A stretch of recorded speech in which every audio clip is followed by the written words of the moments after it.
Welcome to Finding Holiness, where we delve into timeless Torah wisdom, revealing the sacred in everyday moments. Join us on a journey to elevate your spirituality and discover holiness in every aspect of life. I'm your host, Rabbi David Kadosh, and together, let's embark on a path of spiritual exploration. I hope you enjoy this next episode. Masechet Eruvin, Masechet Yevamot.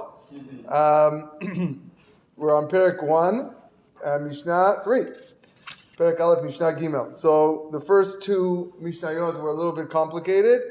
Nothing's really going to change for the next little bit. So you got to bear with me. I'll do my best to explain what the Mishnayot are speaking about. So we spoke about 15 ladies who were considered ervaz to the man who could be a yibum, and because of that, he can't perform yibum with any of these ervot, and as a result, not only is she patur, but the co-wife is patur as well. So now Mishnah Gimel says shesh arayot chamurot me'elu. There are actually 6 other ladies who are more strict than those 15 listed in the first Mishnah. Mipenei shenesuot la'acherim, in that those 15 women could be married to one's brother, while these 6 ladies that the Mishnah is going to mention now are necessarily married to other people, but because of that, sarotehen mutarot, their co-wives are always permitted to them, because these 6 cannot marry that actual person. It's impossible. So if there happens to be a co-wife, then the co-wife is permitted. So who are these 6 ervaz? Imo, number 1 is mother. Okay, so a man's mother, even if she's not right now married to the father, she's one. Ve'eshet aviv, a father's former wife, even if she was not the mother. Va'achot aviv, that's a father's sister. Achot me'aviv, this is the half sister from the father's side. Ve'eshet achi aviv, the father's brother's former wife.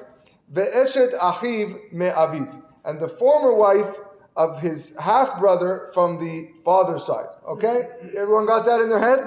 Okay, good.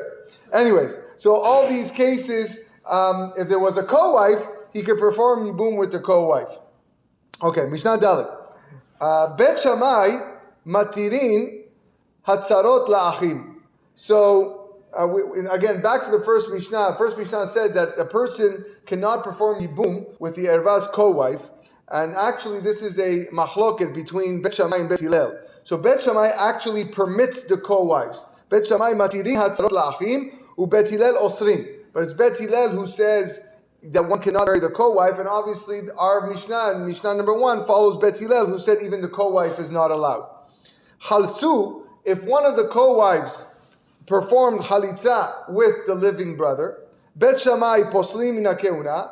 Bet Shammai says this chalitza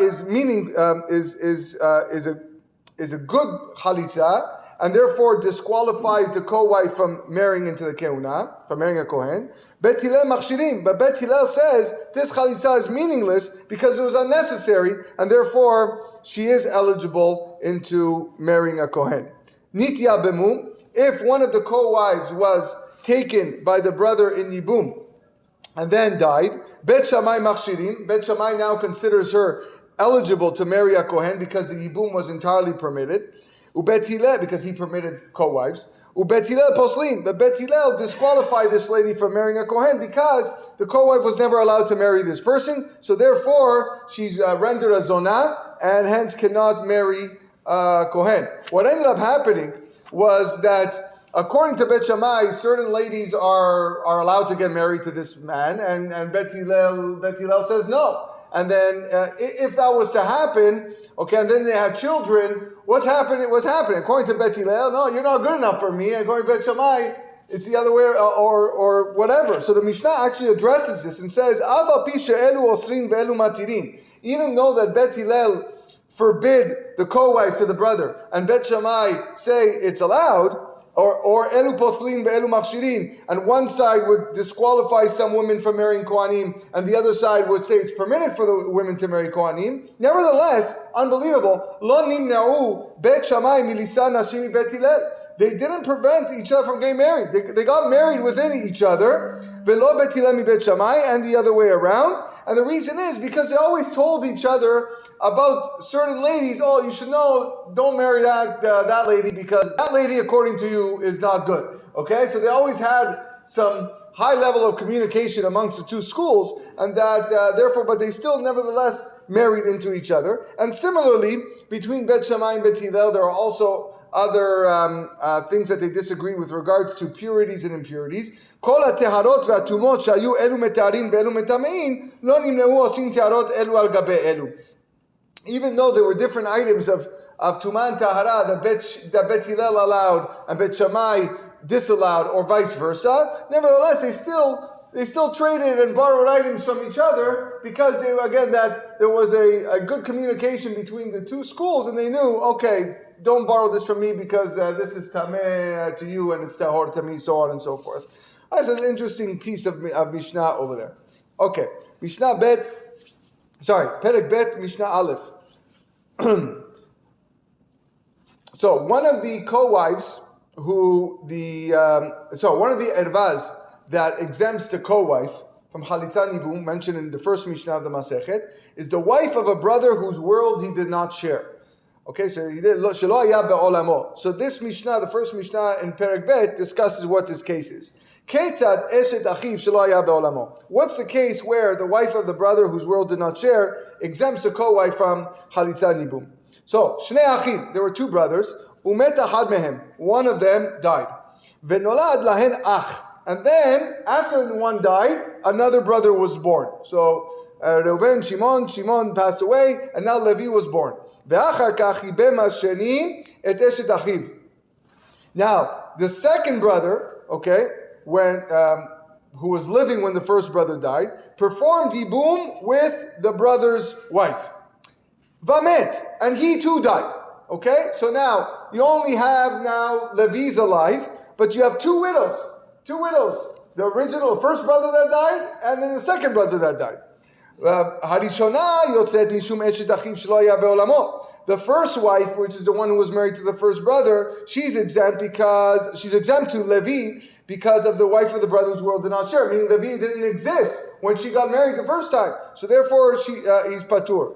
The second wife goes out on being the co-wife of the erva, and therefore that's why Levi doesn't perform yibum with anyone.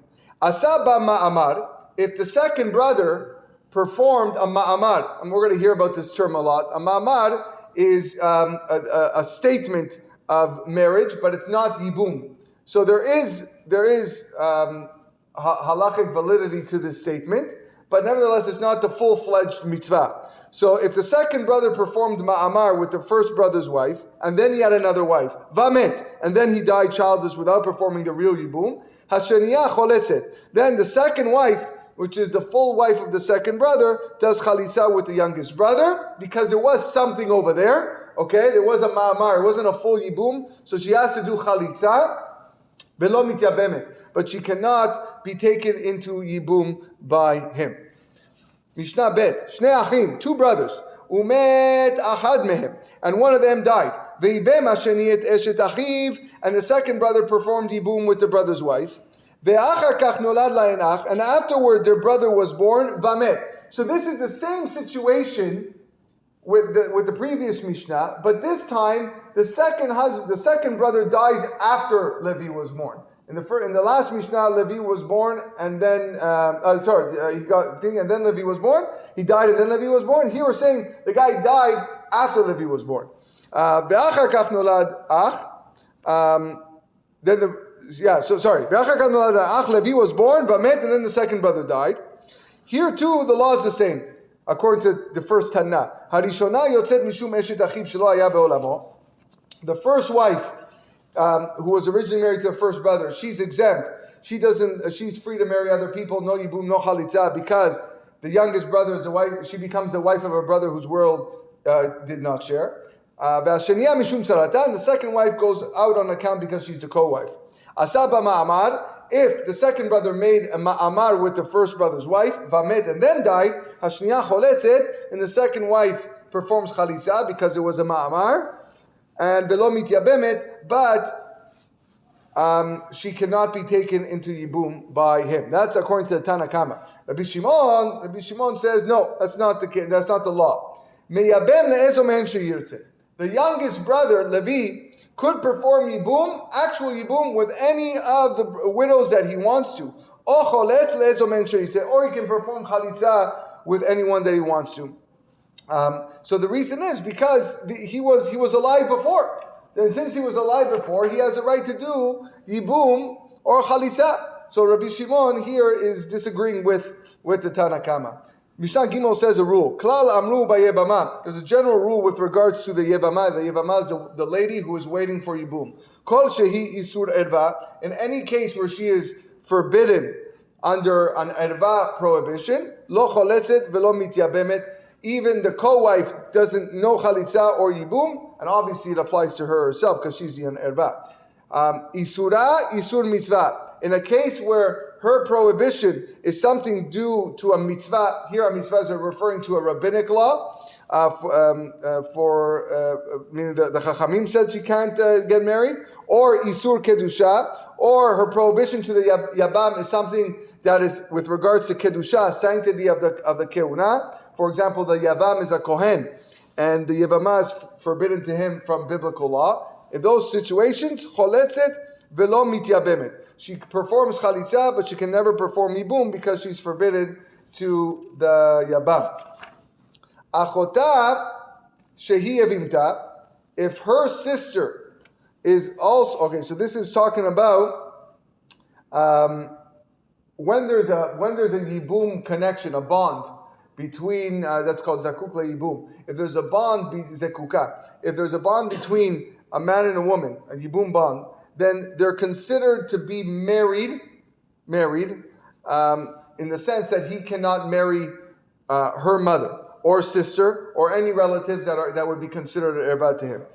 So now, if you have two brothers who were married to two sisters, and both the brothers die childless, and now the third brother cannot perform yibum with either widow because she is each one is a sister of the woman who he has a yibum bond to. Now, if one of those sisters is an actual erva to the third brother from a different relationship, okay, this is what our Mishnah is talking about. Achota shehi evimta, if her sister is also a sister-in-law, and both fall to yibum to a third brother, but she's an erva, choletzet o mityabemet, the sister can perform chalitza or be taken yibum by the living brother because the living brother doesn't actually have a yibum bond with the first sister because the first sister was an erva to him. Everybody wrote their notes? Okay, good.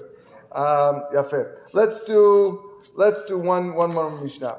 Isur mitzvah, the prohibition that is due to a mitzvah that, again, mitzvah is rabbinic laws. Shniyot midivrei sofrim refer to all the secondary ervas, all secondary relatives who are forbidden by the words of the Chachamim, the early rabbis. There are actually 20 such relatives that the Rabbeinu Bartenura talks about. I'm not going to list them all, but there are 20 of these relatives. Isur kedusha, the prohibition that is due to sanctity, which is, like we said, is what mean the woman will be prohibited to the person, to a Kohen, for example. Almanalek, who are these women? Almanalek Kohen Gadol would be a widow to a Kohen Gadol. Gerusha v'chalutza leKohen Ediot, a divorcee or a chalutza to an ordinary Kohen. Mamzeret unetina leIsrael, a female mamzer or a netina. A netina is a female descended from the Givonim. To a non-Kohen, a Yisrael, ubat Yisrael and Natin mamzer, and a Yisrael daughter to a Natin. A Natin is a male descendant from the Givonim, or to mamzer. So those are the list of women who are part of the Isur Kedusha. And when we return next time, we'll go into other ideas. It does get a little bit easier. I told you the beginning of the Masechet is the most difficult. So thank you for, again, hanging in there. And with that, we'll conclude.